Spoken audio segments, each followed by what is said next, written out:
आदाब नाजरीन, लाजवाल उर्दू खबरों में आपका खैर मकदम है। आइए नजर डालते हैं अब की अहम खबर पर।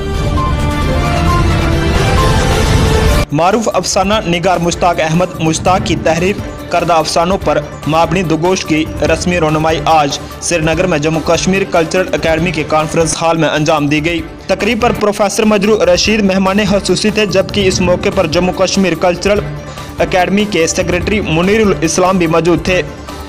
किताब की रस्मी रौनुमाई प्रोफेसर शफी शौक ने अंजाम दी। तकरीब की शुरुआत तिलावत कलामी पाक और नाते शरीफ से की गई। इस तकरीब पर सामीन की एक खासी तादाद मौजूद थी। श्रीनगर से लाजवाल के लिए मुख्तार शाह। आमतौर पर अफसाना जो होता है वो असरी जिंदगी का किसी कदर आईना होता है, लेकिन जाहिर बात है कि अफसाने में सहाफती इज़हार नहीं होता।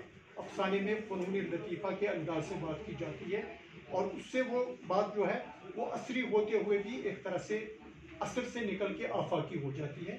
इस तरह की कोशिश की गई है और जाहिर बात है कि अड़ोस पड़ोस में जो कुछ हो रहा है, अड़ोस पड़ोस में जिस तरह की तब्दीलियाँ आ रही, पिछले 40 साल में पूरी दुनिया में इंसानी ज़िंदगी जिस कदर तेज़ रफ्तारी से तब्दील हुई है, उससे पूरी ज़िंदगी को, उसके वैल्यू सिस्टम को मुतासिर किया है।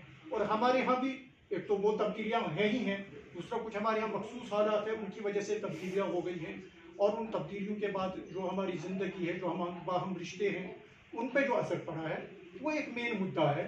और असल जो है वो यही है कि आदमी जो है, गालिब ने कहा था आदमी बजाई खुद एक मशर ख्याल, तो ये आदमी सिर्फ वही आदमी नहीं होता जो दिखाई देता है, इसके अंदर झांक के कोशिश की है कि आस पड़ोस में जो हो रहा है और उसके तय जो रवैया है, जो हमारी साइकी पे उसका असर पड़ रहा है, उसको दर्शाए।